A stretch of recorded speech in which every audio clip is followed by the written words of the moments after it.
Welcome.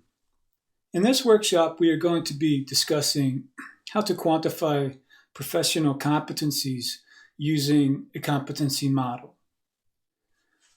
We've discussed risks and risk evaluation and the relationship between risks and the competencies necessary to manage those operational risks within the workplace. So when those risks and responsibilities have been defined and described, as we've done with the risk matrix model, both for internal and external deployment, the risks that the enterprise must own have then also been described, at which point the necessary competencies to manage those risks can be described. They can be described for the specific scope of responsibility for a key staff person, or as a team, or department management in whole. The objectives of this model are first to create a strategic, measurable, objective career trajectory for your high leverage staff. Secondly, to provide transparency and structure for the human capital management strategy. And of course, this will help go a long way toward mitigating that very powerful subacute risk of disengaged or disaffected staff. Third, we want to remove subjectivity, nepotism, seniority, and being in the right place at the right time as drivers of promotion or hiring within the workplace. Of course, we want to be much more structured and specific about that. And then lastly, we want to reduce, again, that powerful subacute risk factor of that, especially the high leverage staff disengagement due to ill-defined or poorly executed development and promotion. We want to increase that high leverage staff motivation and engagement as a way of subacute risk management of operational risks. So let's revisit the competency versus risk model here for a minute to remind ourselves of the relationship. First, of course, we have the objective, that fulcrum upon which that plane is lying, is balancing, and that can be described however is necessary, specific to your modeling. Then in the previous workshop, we discussed the risk matrix and how to really determine and define what those operational risks are. And now this kind of being the last or third part of our little mini series here within this module is now we're moving on to define those staff competencies that are necessary to manage those in-house risks. So as we look at the model, the first thing I want to pull your attention to are the vectors. The one across the bottom, going from right to left there, represents the increased skill level as a result of training and assessment. And that assessment is a very important part of this model, in that training alone isn't nearly as powerful as training with a real-world assessment of how well those staff can retain and apply that new learning or those new concepts. So it's training and assessment. And then the other vector, going vertically top to bottom, is increased awareness through intentional structured experience. So obviously, as any of us move through our professional careers, we will attain additional awareness through general experience. However, the more intentional and structured those experiences can be, obviously the much more powerful they will be in terms of really defining specific competencies for that high leverage staff person or department in total. So we want those experiences, again, to be as structured as we can make them. There's two different ways, well, there's actually several ways to approach this model. And as I will remind with all modeling, the model is a tool. It's meant to be a tool. So we don't want to get too prescriptive or too contrived with our tools that they become limiting and counterproductive. So remember, you are the human being in this process The tool needs to be able to be used by you or your client as that person who is using this to assess the work, the human capital. So the way this is laid out is very basic and broad, and of course it can be nuanced and kind of customized to your specific application. In any case, looking at it through a macro lens, let's do that first. We'll start entering the model from the lower right-hand corner, which is unconsciously incompetent. And a general descriptor of this level of competency is, as the name implies, somebody who's really not qualified. They don't know what they don't know. They don't have the experience, the education. So this is somebody who, if they are a candidate for a position, a new candidate, they just wouldn't be hired. If it's an in-house person who is applying for promotion to the next level and they've been assessed at unconsciously incompetent for that next level for which they are applying, then obviously they wouldn't be promoted into that next level of responsibility. However, as a sidebar, by running that person and the staff in general through this competency model, at least that person will know, as well as their directors and their managers, what their specific deficits are and how to get them to that next level if they can and want to achieve that next level. Should you bring somebody in at this level, maybe you have an internship program. And only if you do have an internship program should you bring somebody in at this level. Otherwise, you're going to constrain and overload the person who then becomes responsible for this person's development if it's not already part of the overall strategy, development strategy for the enterprise and has an assigned budget. And then you start pulling resources from elsewhere. In any case, should you have that internship role available and you bring somebody in at that level with, as the model implies, some structured experience, they can move into the level of conscious incompetence. Conscious incompetence implies somebody who knows what they don't know. But this person at least is aware of their deficit and they actively seek development. So a little bit of a difference there between the unconscious incompetence and the conscious competence. And this is often this CI, conscious incompetence level, is where new staff come in. This would also describe a general new staff or a new promotion to a new position or just within the enterprise. With training then, theoretically, per the model, a consciously incompetent person can move into a level of conscious competence. This would be somebody who is your solid, probably a mid-career associate functionary within the enterprise. They know what they know. They practice sound judgment. If anything, they probably err toward caution because since they know what they know, they're probably also aware of what they don't know and will factor that into their judgment and decision making.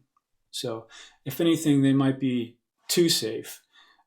But following the model, as that person gains further experience, intentional experience, they can move into a level of subconscious competence. And this is somebody who exceeds expectations, who knows what they know and what everybody else knows, who is always thinking 2, 3, 4 steps ahead, who sees the big picture, who realizes the interdependencies of resources, who can manage those interdependencies well, who can project potential negatively impactful events in the future so that they can be mitigated or prevented before those things should happen in the first place. So again, a solid manager level person within the design of the enterprise. Now, you'll see the dashed line there rather than a solid line between subconscious competence and intuitive competence. The implication there is that somebody who is subconsciously competent at a particular level is intuitively competent at the next level. And so this will move us then, this will segue us into looking at this same model on a micro scale versus a macro scale. So let's say we have a new promotion. We've moved somebody from an entry-level position into an associate position, and they are a consciously incompetent associate. And they are then provided with and participate in the proper training. They gain the proper certifications and licenses, should that be necessary, to move into a level of conscious competence. So they are a consciously competent associate. They're still within the same position. They are just becoming better or more competent within that position, within that role. Then obviously, as the model implies, with further structured experience, that person can move into a level of a subconsciously competent associate, which infers that they are intuitively competent at the next level. That next level might be department manager. So they are intuitively competent as a department manager. And then you'll notice the bottom left-hand side of the model, intuitive competence shows up again there as well. So this person then, should they be promoted into that next level, they are theoretically and intuitively competent department lead or department manager, which means that they will make the right decisions most likely. They might not be able to really articulate their thinking and their judgment well, but they will make the right choices generally, and they will also be aware of their deficits and call upon additional resources, which means that obviously this person will need, for their development, they will need those additional resources and support from their hierarchy and their supervisors as well. Should this person develop through their department lead position to a level of subconsciously competent, then theoretically they are intuitively competent at the next level, which may be a senior lead level, an officer level, however the hierarchy of the enterprise is structured.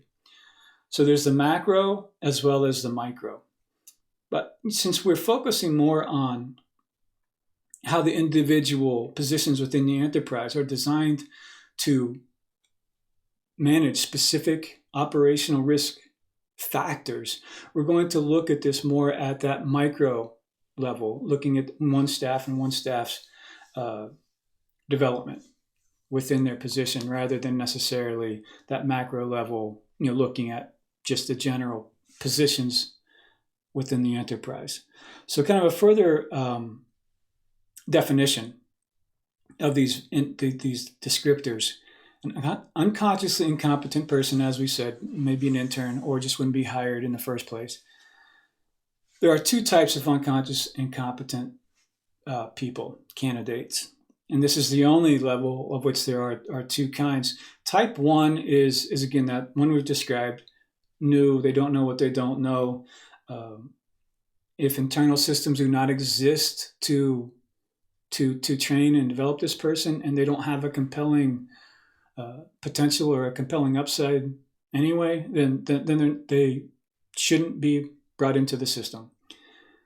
A type 2 person, however, this is typically somebody who's on the other side of the spectrum, meaning that they are a mid or late career person who, by virtue of their own professional ego, most likely, or because of what they've been told generally or perceived in terms of feedback from their supervision and even from those whom they supervise, their subordinates, they have a perception that they know it all, or certainly at least that they know enough, that they are good at what they do, or even maybe great at what they do.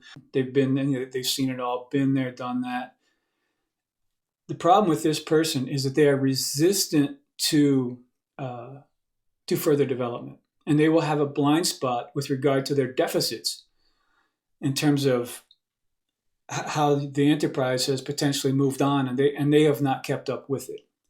Because this person will be resistant to any further development, or even be able to own the fact that they need further development, the implication could cause resentment. So we have a powerful subacute risk factor in the workforce. And not only is this person potentially risky in and of themselves, but the fact that they are later in their career most likely means that they have influence within the workplace.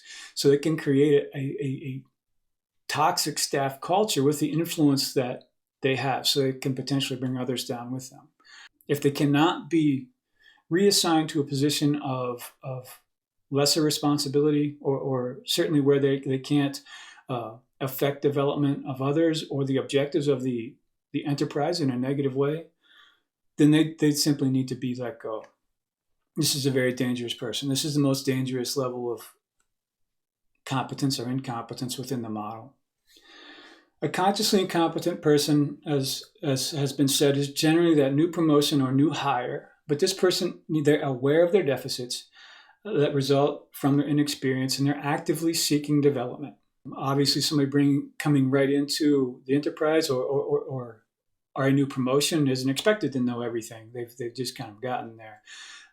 But this person will understand and realize that.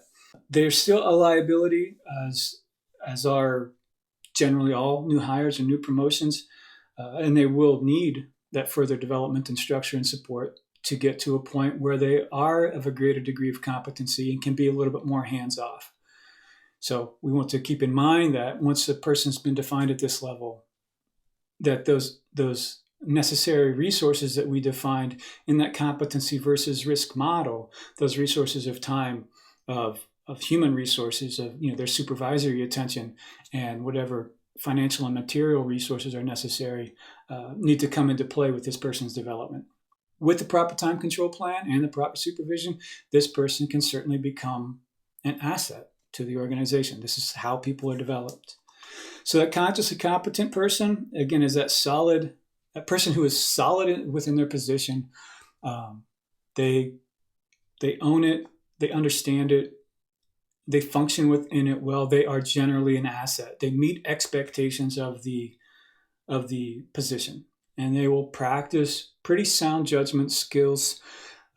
But again, as has been mentioned, if anything, they may err toward caution, which, depending on what their position is and the level of influence within the enterprise, can potentially have a negative effect. But that concept is somewhat beyond the scope of this particular workshop, but it's just worth noting at this point.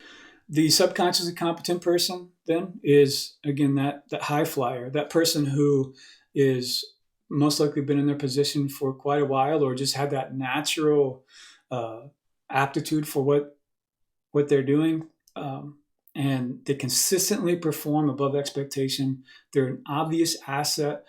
They are most likely capable of managing and mentoring others, at least in terms of the technical aspects of that position or of that department, which we will discuss further in the key skills integration modeling, which will be the next workshop.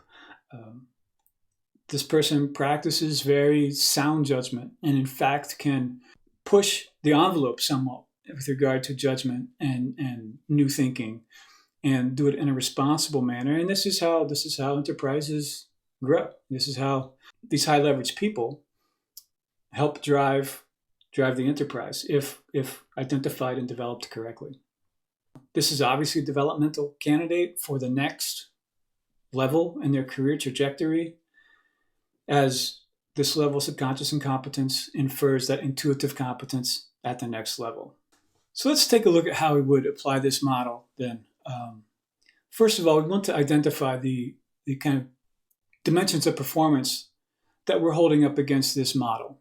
And while we're talking specifically about managing the operational risks that we've identified earlier and have been assigned to this particular position, keep in mind this can be used virtually for any type of responsibility of a key position, but we are going to focus on the operational risk aspect of it. So with that in mind, the dimensions of performance that we want to hold up against this model might include, the first one might be the level of engagement and action concerning judgment and decision-making within that scope of responsibility of that person. somebody who is subconsciously competent will be proactive within their scope of responsibility and will practice sound judgment. So again, this is a risk manager, a preventative person, a person who understands impact of events. Somebody who is consciously competent is reactive. They will recognize and understand what's happening in real time and react to it correctly. Somebody who is consciously incompetent will be retroactive, meaning that after the fact, after something has occurred, they will be able to at least understand it, identify what has happened and understand it. And obviously, somebody who is unconsciously incompetent will be inactive. They won't be able to comprehend that activity that has occurred and how that applies to their level of responsibility. The next dimension of performance we might look at and hold up against this model is the level of awareness concerning the performance factor.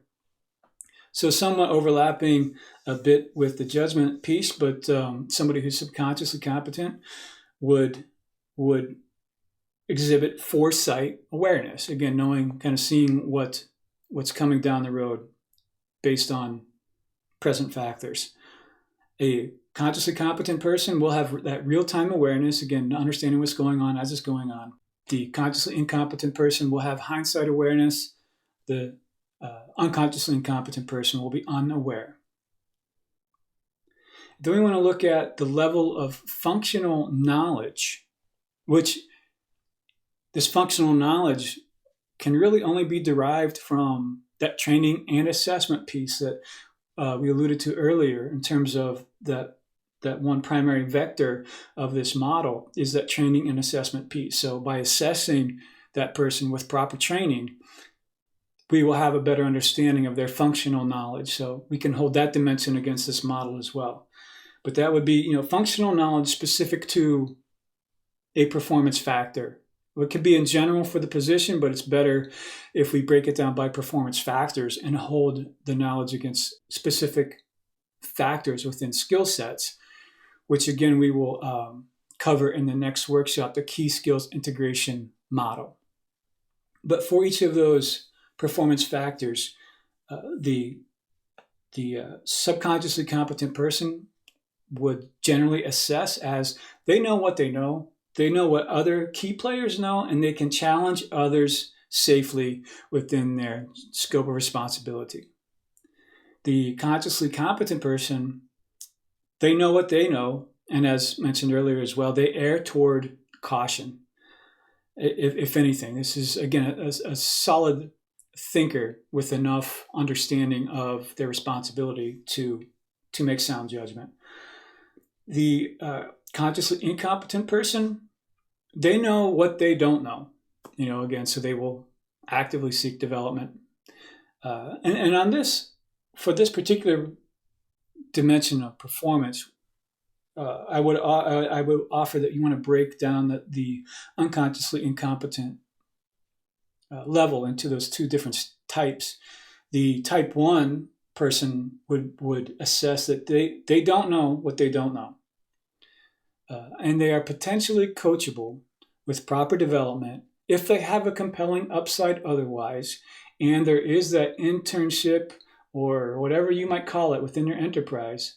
That role already exists to bring this level of person on if they have that compelling upside otherwise. If not, then of course they're not hired or promoted. But then we have that type 2 person. And if someone is assessed as that type 2 person, they don't know what they don't know. They're not coachable. They're resistant to any feedback, to change. And again, a dangerous person who needs to be reassigned or let go. Another dimension that we might want to look at through this model is the extent to which the performance factor that is being assessed is applicable within the scope of the professional responsibility and expectations of that person's position, again, with regard to operational risk.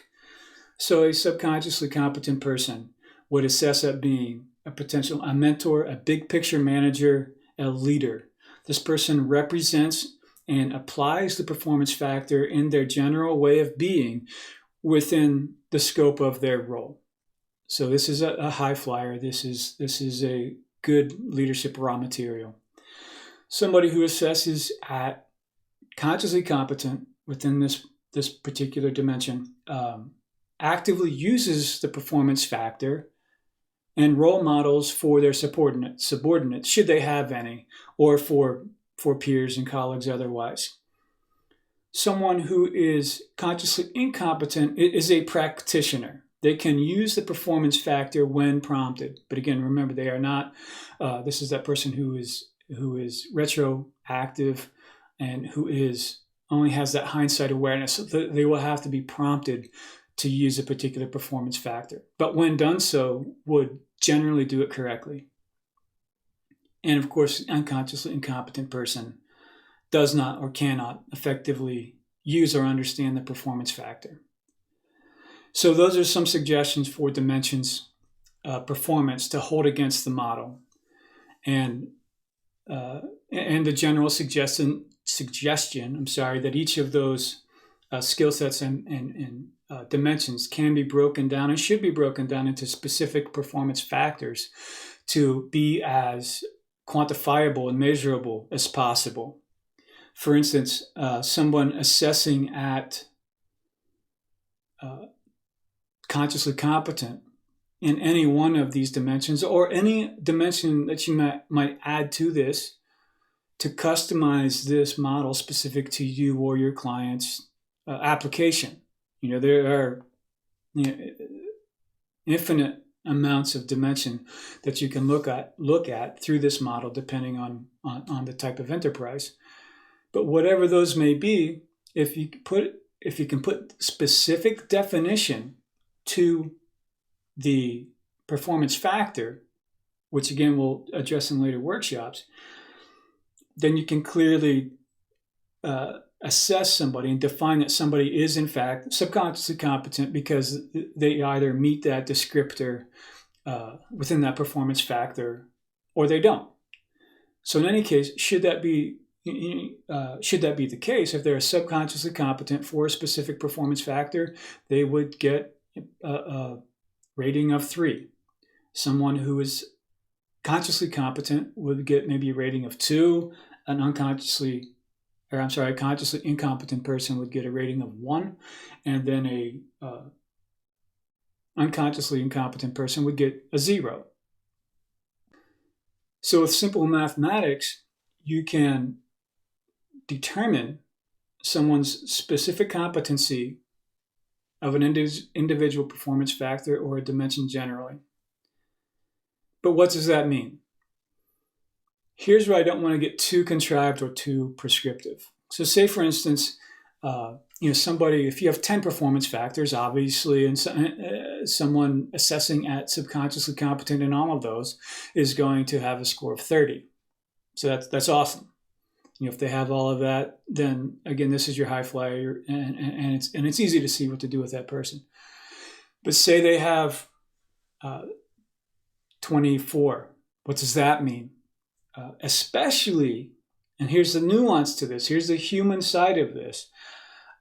If they, on one hand, have a compelling upside, but maybe just have one aspect that's pulling them back, or on the other, very objective side, you're going to have non-negotiable performance factors, meaning that there are going to be requirements of their position that either they have or they can do, or they don't. It might be a licensure. It might be a certification. It may be X amount of hours.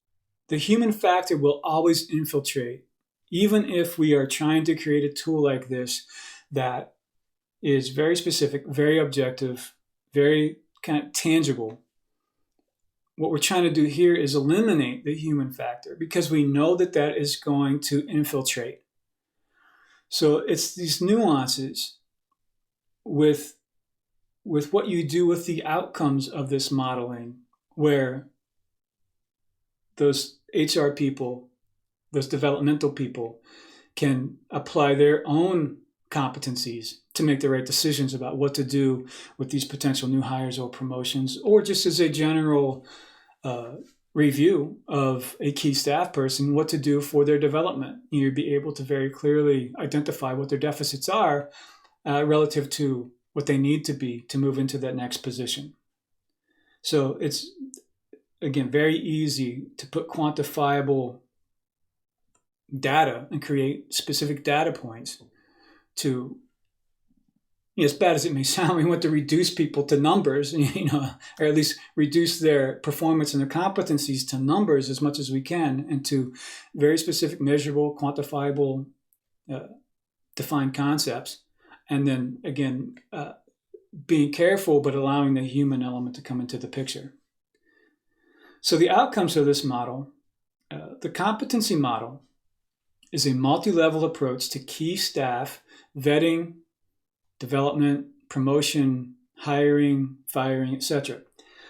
The competency model quantifies competence based on specific performance factors, which are specific to a scope of responsibility or job function.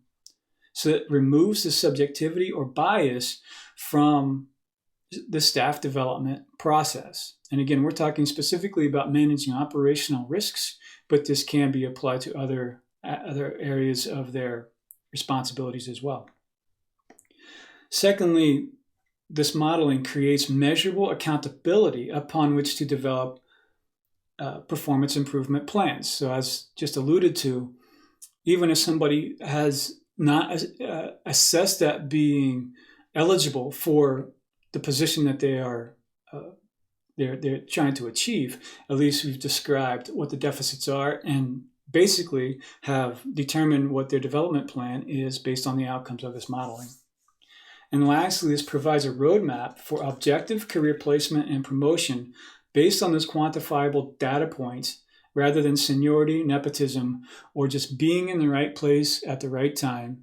This will help mitigate that disengagement and demotivation of those key staff who are looking for a very specific pathway, a specific trajectory, and don't see it, or they see other people who may or may not necessarily qualify for a position or qualify as well as they do, moving into senior positions and so forth, and then creating that potential toxic staff culture, which has been a running theme throughout this module, is a very powerful subacute risk factor that this model helps to mitigate.